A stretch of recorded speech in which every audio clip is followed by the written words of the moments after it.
Million thanks for listening to me patiently and staying on.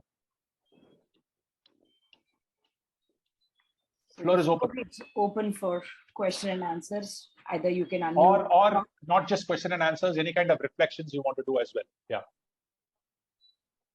Either through chat box or unmute. No, avoidable. Chat box is avoidable because when I read the chat box, I lose people. So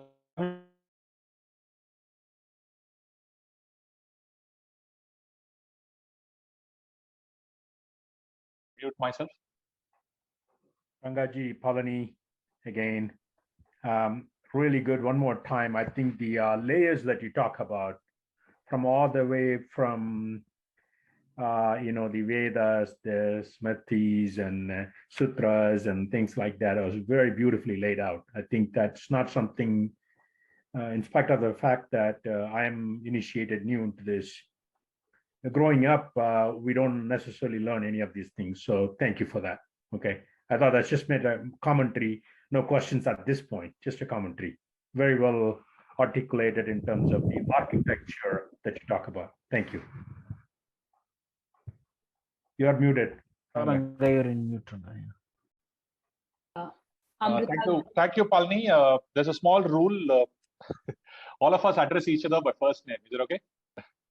So feel free to call me Ranga because I feel glad if somebody calls me Ranga. Don't call me by any other name. Thank you. Anybody else, please?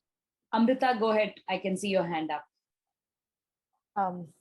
Thanks for the very insightful session. I have a question in terms of when you were talking about the Bhagavad Gita. Okay, you were saying that it was more of all the Vedas which was told in the Bhagavad Gita. Okay. At the same time, you said Bhagavad Gita is not a, it's still a Poshya, right? My question here is, how are we able to comprehend the meaning of Bhagavad Gita when you say it's still talking about all the Vedas? And why is it difficult for us to comprehend the meaning of the Vedas then? Okay. Or at least I will put a question like this.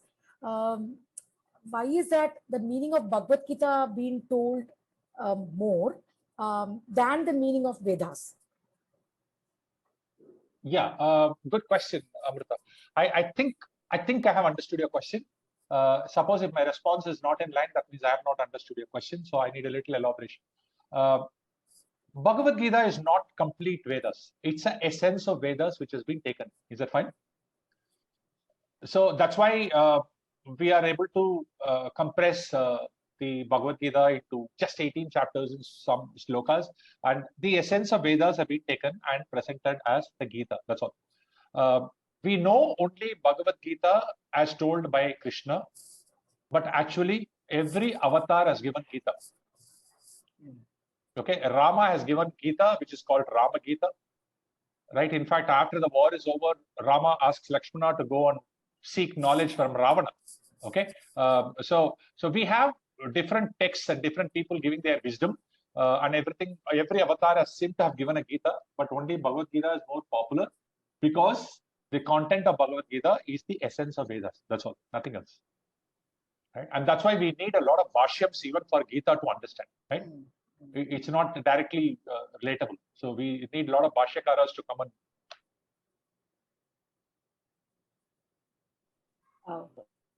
You're in mute. You're in mute. Thank you. Yeah, Vinay. No, before Vinay, I think we'll go in the order of the hand. Yeah, sorry. Raviji, please go ahead. Yeah, thank you. So Ranga sir, first time attending this, I tried to view half of your session, the first one, but I couldn't complete, but I will go back and watch it.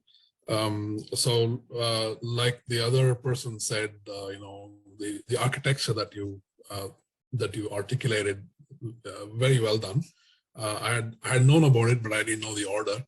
So that was interesting, but you did not cover, you said Vedanta is the end portion of Veda and it's there in all of the 4 Vedas. But how do the Smritis and the sutras, how did they handle the Vedantas? Is that mixed up in the Smritis, or is that separate? Or where do Vedantas actually fill in that sixth layer? Beautiful question. Yeah, thank you. Wonderful, wonderful, Ravi. Vedanta is also covered, the entire Vedas. When I say entire Vedas, that means Veda Purva and Veda Anta. Is that right? Both are covered in the sutras and the smritis, right? So it's again topic wise, it is not really, in fact, when I say scattered, if you remember in Vedas, we say it's all scattered, right? So some information was available in Veda Purva, some information was available in Veda Anta. When you classify it topic wise, the Upanishads also entered into it. So that's how it is. So it's just a reclassification. Wonderful. Thank you. Abhijit, go ahead, please. Yeah, so Ranga sir, I mean, really touched with the session. Extremely happy. I just came to know about this session I think 2 days back, and I just jumped in. So I have to go back and definitely see your first session. Okay. I have a little weird question. So much of information. How to, keep that in mind so that we are able to recall the right information at the right point and use it at the right situation. Yeah, lovely. There are several techniques to retain and recall. There are a lot of memory techniques which you can use. Today, we have tools like Mind Map. I'm sure you must be knowing. Yeah. There are a lot of apps also which give it. So as and when sessions happen, my suggestion is make your own notes, make your own mind maps without delay. Spend a little half an hour, maybe make a small PPT. You make a visual, right, and which covers the essence of what you have learned, and have the practice of going back to it periodically. Okay, for example, I have the habit of going back to the notes I wrote of a program that I attended maybe 10 years, 15 years earlier. Now, when I read the notes, the meaning today I get is very different because during these 10 years, my experience has given a different meaning to the same sentences I seem to have written in the notes. Is it right? As I mentioned this in the one of the responses I gave to, I think Padmanabhan's question in the document, each of us have to find out our own way of documenting and reviewing and recalling. Okay, one method will not work for everybody else. Is that fine? Yeah, I tried to make all the possible notes. I was typing all the time as you spoke. I tried to capture all the words. Some I lost, but I'll go back to the recordings and or catch you can up always full go back to the recording, view it, and then pause it and then make notes, right? Yeah. That's the advantage of video because you can pause the guy and come back. Yeah. Live, you can't pause me. So, yeah. So Excellent session. All the words. Thank you. A lot of Thank you. wealth of Thank wisdom. you. Thank you so much. Thank you, Abhijit. Yeah, and my apologies to you because I think I entered the wrong phone number and got somebody else into the WhatsApp group instead of you. So then he also realized, I also realized. So thanks. Anybody else? Yeah, Vinay, go ahead. I think you have, he's typed it, so I'll read it on his behalf. I'm loving the session a lot, feeling it like a blessing. My question, where does Dharma come in the architecture, like Sanatana Dharma? That's one. And second is Ayurveda a different Veda or sub-part of something? He's not able to unmute and talk, so his. Okay, beautiful. Have I explained everything? Not really, because due to time constraint, I've just given you a big picture right now. Just like how we have Puranas and Upapuranas. I think I mentioned that in the slide. You have something called Veda and Upaveda, right? Ayurveda, etc. come under the category called Upaveda. Is that fine? And that's authored and that is topic related, right? Now, Dharma is the essence of the entire Shastras, right? When I talk about it, one of the sessions I'm going to talk about, when I'm talking about Sadhana Chatushtayam, I'll be talking about Purusharthas. Purusharthas are basically human goals, right? Dharma, Artha, Kama, Moksha. They say there are fourfold human goals which are there. So there we will talk about where does Dharma actually fit in. Okay, Dharma as a word has 2-3 meanings. One other word, place where Dharma will fit in is a cosmic order. You remember the 5 orders we spoke about in the earlier session? And the last order was a cosmic order, and that's where the Dharma as a layer fits in. But otherwise, Dharma is the very essence of the entire scriptures, right? And Ayurveda is a Upaveda. Okay. And there are many Upavedas, not just Ayurveda. For example, you have astrology, you have a lot of other things. Raghavendra, go ahead, please. Thank you very much. It's a wonderful journey, actually, Ranga. It's the first time I'm attending this Joyful Veda, and it's really wonderful. And I just want to know, in the Ityasa, what you're mentioning, it reflects everything Veda and Upanishads, everything will come there. It's a long journey. Just I want to know. Yeah, it is. For example, everything in the Shastras is deterministic. Everything in the universe is deterministic. Like emotions, there are only 9 emotions, right? We spoke about it. And all those emotions are converted into stories and characters in the Itihasas. That's all. Is it fine? So you will see jealousy, you will see anger, you will see everything happening there, right? So when you decode it, the essence of it, if you take, it will all be giving you knowledge about the whole universe. That's all. Yeah, thank you. Right? So Yes, Geeta ji, please go ahead. So that layered thing I was able, really helped, plug in little One piece. second, Geeta ji. Tyaguji, I've seen your hand up. I'll come in that order. Thank you. So that really helps, put things in the right layer, so to say, of different little bits and pieces that we have been hearing, learning from childhood. Today, one specific thank you for that, Ranga, really helps set the context. One specific question is a very basic question, I should say. Does chanting of, let's say, a Bhagavad Gita, without even understanding it, have any value? beautiful. As usual, Geeta, I've been knowing you well for so many years. Your question is a little ahead. But let's understand one thing. When we chant something, I don't know whether you recall a slide that I had in the initial session. Visualize everything as energy and vibration. You remember the slide that we spoke about? We talked about my talk is a vibration, right, which carries through this medium. Your mantra is a vibration, your music is a vibration, your percussion is a vibration. So same way, mantra is a vibration. Now, when you chant something without knowing the meaning, the chanting itself has its own effect. It will. And it has effect in 3 parts. One, it has an effect on you. The vibration that you cause, like you do jumping or you do skipping, right? 50 times, you're causing a vibration on your physical body. Am I right? By doing skipping. Same way, when you do a mantra chanting, you're creating a vibration, and that vibration will have an impact on you. First impact. Second impact, it will impact the person who is listening to it, assuming you're chanting loud. Is that fine? Third, it will have an impact on the surrounding, the climate, the energy space. Now, this impact will always be there, whatever sound you make. Is that fine? Whether you understand, you don't understand, doesn't matter. But what is the advantage of understanding something and chanting is, when you understand something, you get the bhava about it. Is that fine in your mind? Right? Like when I understand a bhava of a song, for example, Tyagaraja wrote a lot of songs, right? Endaro Mahan Bhavalu, suppose. I just sing the song. I don't even need to know Telugu to sing the song. As long as I know how to make the noise correctly, I think I get the song right. But if I know in which context Tyagaraja wrote the song and what is the actual meaning of the song, when I sing, what happens is, in addition to the sounds, I also produce a bhava. And that bhava is also energy. Is that fine? Right. For example, when you apologize to somebody, your sound is, I'm sorry. But when you have the bhava of an apology, I think the energy that is radiated is very different. Is that fine? So that's the reason we need to understand. But without understanding, you chanting has its own effect, right? Maybe a diluted effect, but it has an effect. Is that fine?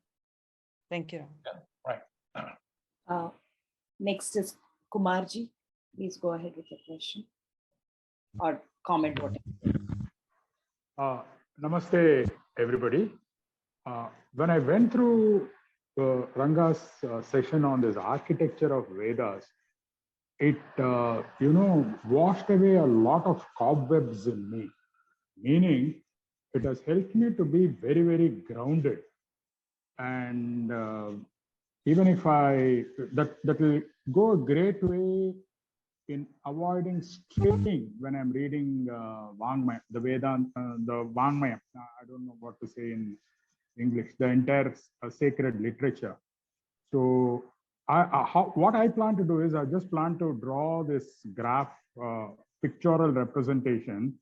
And whenever I'm going to read anything regarding scriptures, I will know exactly where I'm standing and what is the status of whatever I'm reading, whether it is a Itihasa or it is a Purana or is it a Sutram or whatever it is. So that I will know exactly, like in a chessboard, where exactly I'm staying.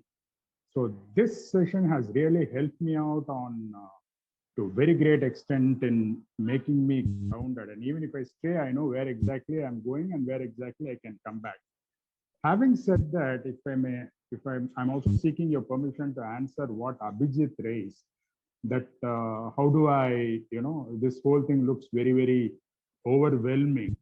So if I'm right, so this sort of a grounding, when it is there, you will know where you are standing, you know where you have strayed, and you also know where you have to come back to. Once we have a clear idea as to all these things, I think the whole perspective changes. It's my humble opinion.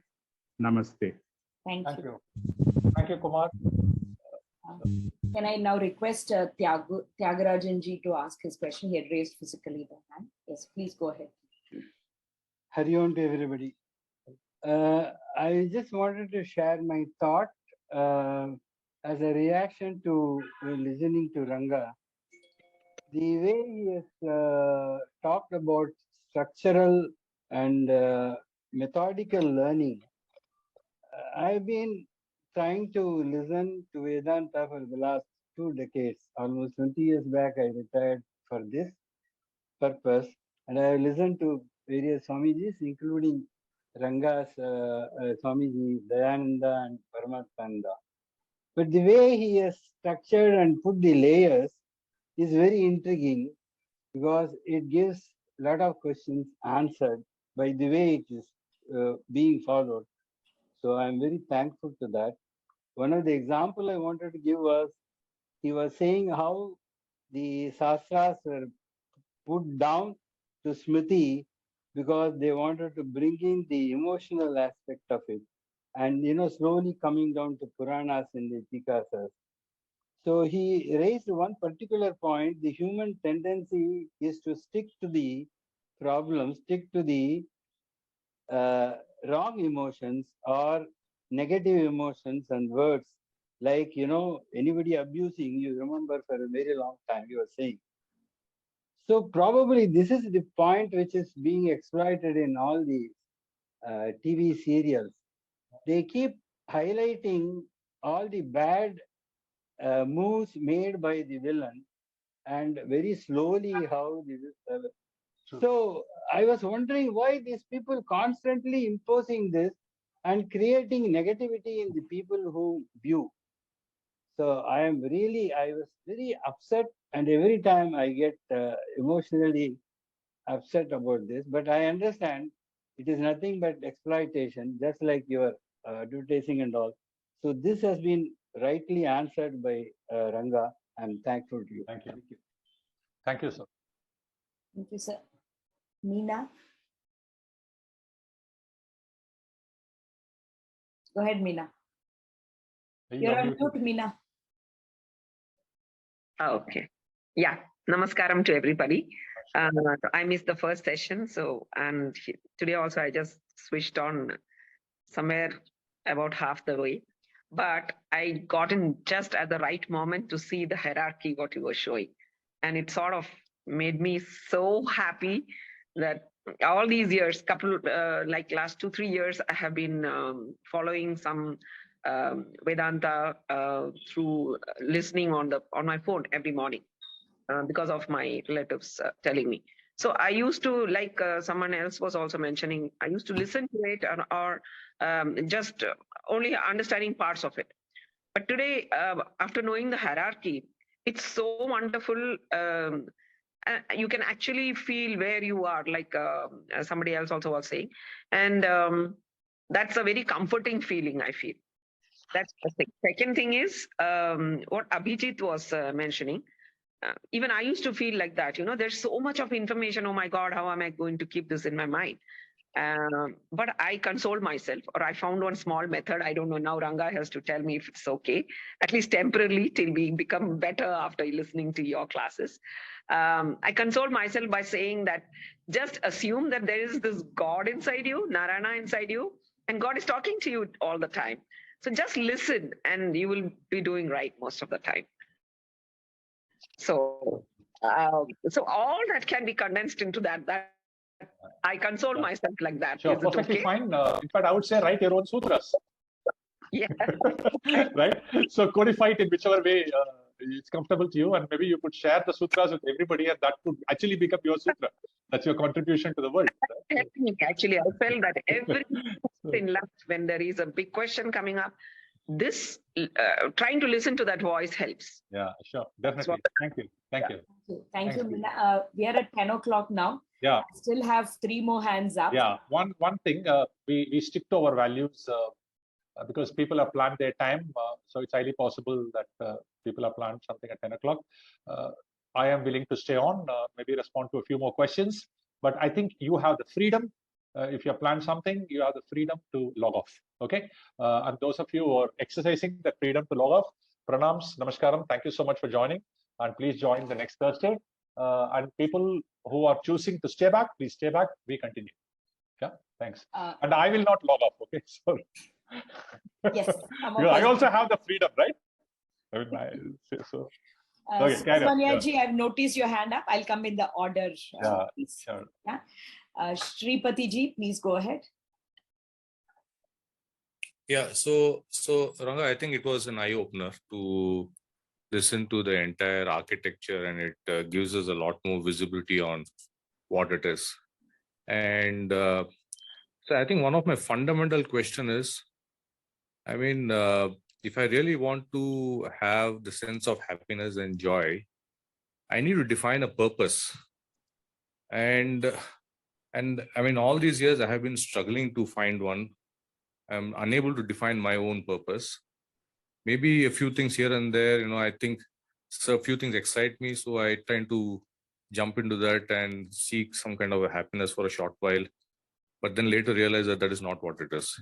So my question to you is, if I go through this entire cycle of learning about the Vedantas, will I be in a good position to define a purpose of life? Beautiful. Which I think is what I am trying to, get as a resolution to the entire journey that we are into. Okay. Very quick answers, though elaboration will be done later. We posed this question to our guru during one of the satsangs, what is the purpose of life? He answered it in a very simple way. He said, purpose of life is to lead a life of purpose. Now, it's not that, today it's a very billion-dollar industry to say, come on, join this class. I will tell you how to find your calling. Oh boy. So there is nobody is going to define any purpose for you, Shripati. I think I would just like to ask you one question. I don't want to answer the question. I will just ask you the question and leave you. Is joy an output of something, or is joy an input to something? So this is a very profound question, okay? I seriously want you to think about this. Is joy an output of something, or is joy an input to something? That means if you are joyous, you can, so the purpose itself is to be joyous. There's nothing like, I achieve this purpose, then I'll be joyful. Then you will never be, because there is always something else that will come up, right? I mean, you think you buy a car, you will be happy, then you buy a car and suddenly see your neighbor having a BMW. That will make you sad, right? So I think I want you to just ask this question to yourself: is joy an input, or is joy an output variable? Okay, let's explore this in the next Thursday's session. Is that okay? What is the fundamental human problem, right? So the fundamental human problem is looking at joy as an output. Okay, right? So we'll deal with this. So we'll deal with this in the next session, Shripati. But by the way, congratulations. I am very, very touched, Shripati, by your presence in this session. I mean, amazing, because under dire circumstances, you can still attend the session. It's fantastic. Shripati met with an accident and he's canvassing at home. Okay, so he still managed to attend. My pranams to you, Shripati. Fantastic. Yeah, thanks, Ranga. Thanks all of you. Yeah. Yes. Aranga Swamiji, please go ahead. Thank you, Ranga. This is the first session I am attending. It is really interesting and very gripping.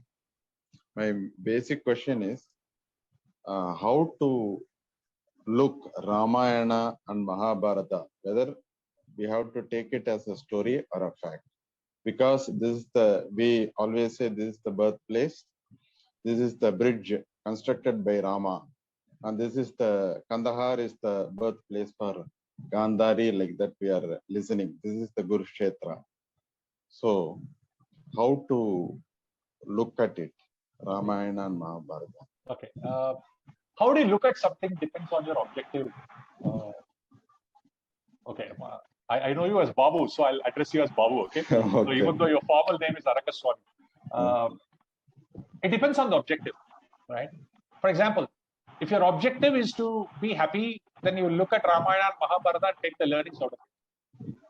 If your objective is to be a historian, then you'll go and try to dig in deep and find out whether the bridge really existed, whether stones can really float or not, right? And how many monkeys were there?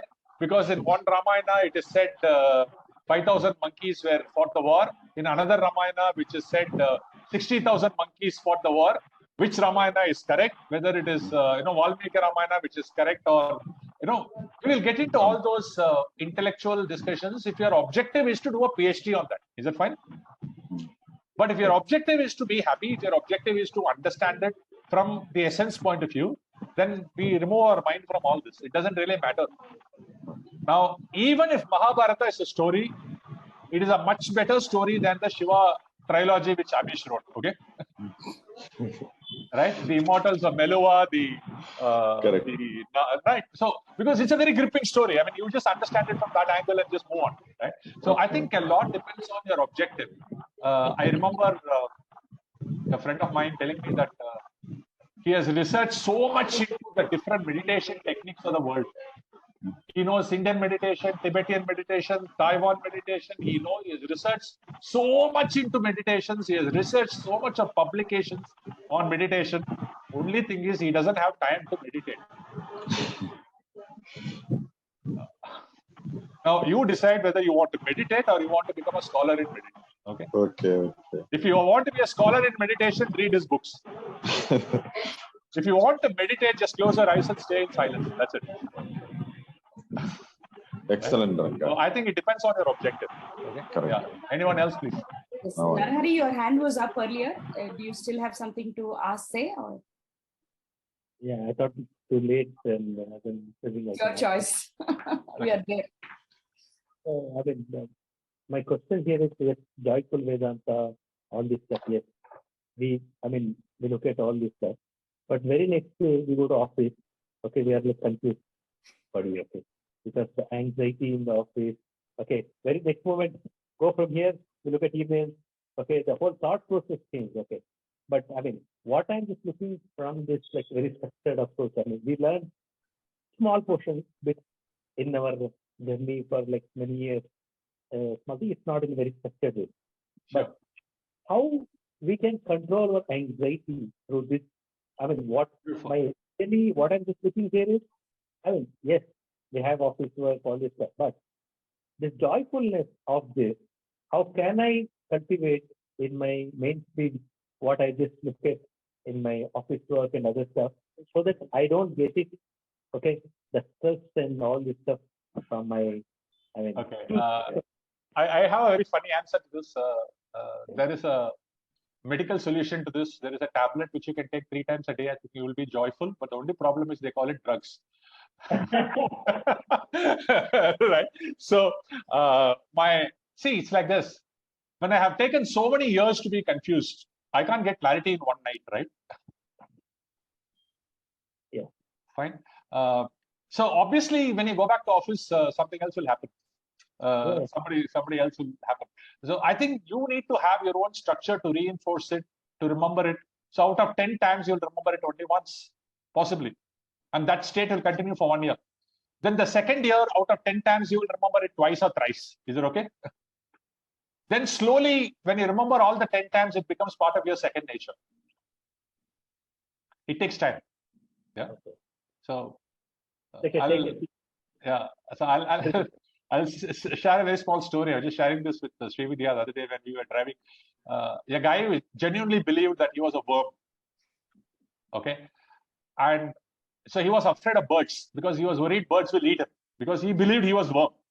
And he went, then finally one psychologist treated him for 1 month. And at the end of 1 month, he asked him, "Are you a worm?" He said, "No." "What are you?" "I am a human being." Then he asked that question 10 times. "Are you a worm?" "No." "What are you?" "You're a human being." Then the psychologist told him, "You are now cured. Go out." So when he stepped out, he saw a few birds and came running, shouting, "Birds, birds, birds, birds, birds." So the psychologist said, "What the hell here? 1 month I've treated you and I asked you and you're still afraid of the bird."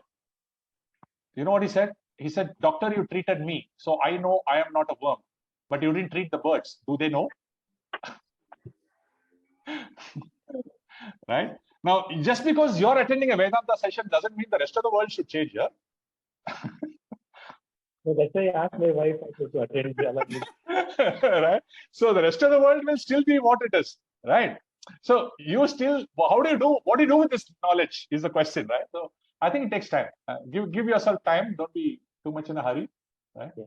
Because he's hurry, so he's always in hurry. Oh, okay. Yeah. Okay. Okay. I That's have. it? Anybody No. We have. There was one more. I think that gentleman logged off. Geeta, go ahead. Thank you, Shri. Thank you, Ranga. Another beautiful session. My question is along the lines of Geeta ji's question, where she asked about chanting. But mine is about rituals. We have hundreds of rituals. And I am told, oh, you do this, it's good for you. You know, if you can do it, just do it. Why not do it? How many rituals do how do we decide, you know, which ritual to do? And people talk to you like, oh, you know, if you don't do this, you will be punished. I do have some understanding God really will not punish, but how do you decide that? Will this class help us come to?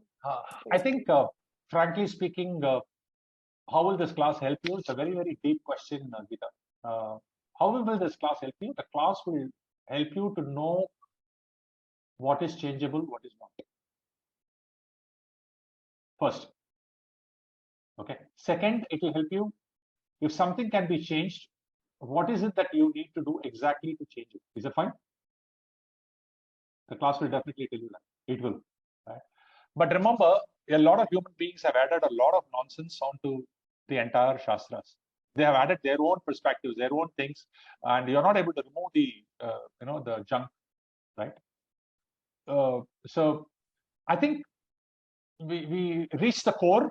We will know how to remove the nonsense, right? There's a beautiful video I saw. A lady hears a baby cry on the top of a tree.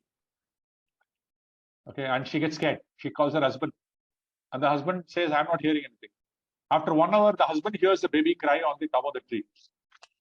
So they go put a torch, nothing is seen. Then they call the villagers, then they call Prohit, and the Prohit says, this tree is cursed and we have to do a homa. So huge homa is done. All that is done for about 3 days. And the baby cry happens every 10 minutes. So I mean, every half an hour, they hear a baby cry. After that, a guy, that's a coconut tree, okay? A guy who comes, he says, he climbs up the tree and removes his mobile phone from there. He says, "I forgot my mobile phone." The ringtune is a baby crying.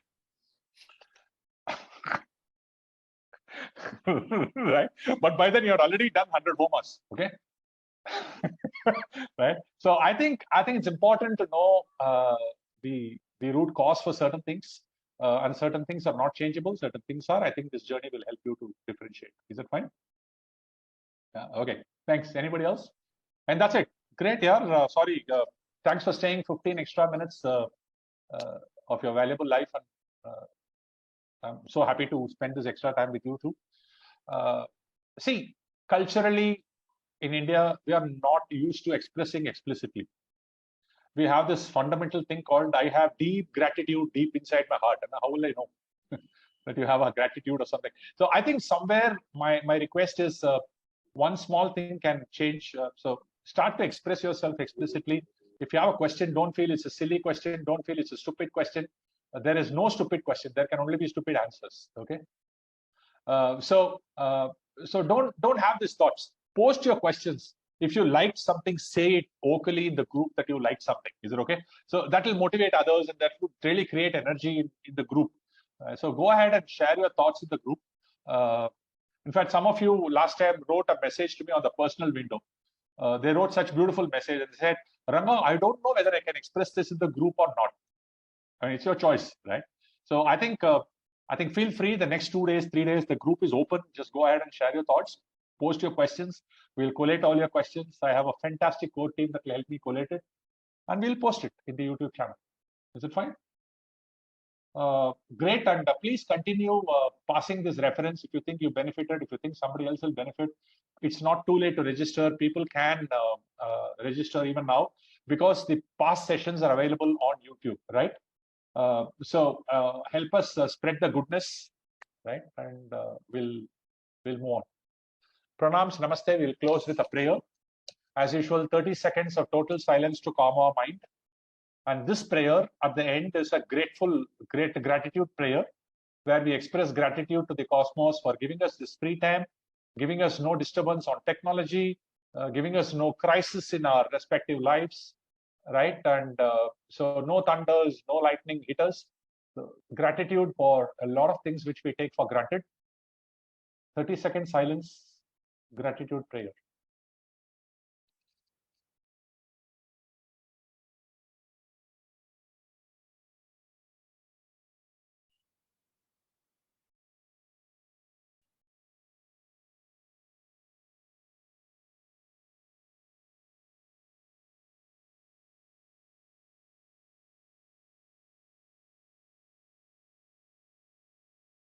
Om Shri Gurubhyo Namaha Harihi Om. Om Purnamadav Purnamidam Purnat Purnamudachyate Purnasya Purnamadaya Purnameva Vasishyate. Om Shanti Shanti Shanti. Harihi Om Shri Gurubhyo Namaha Harihi Om. Thank you. Wishing you a wonderful weekend. Thank you for joining. Pranam Ranga. Thank you everyone. Thank you. Thank you, Sivya. Thank you. Thank you. Everyone. Thank you. Thank you, everyone. Thank you, Ranga. Thank you, Vidya. Thank you, Ranga. Thank you. Thank you. It's wonderful. Thank you.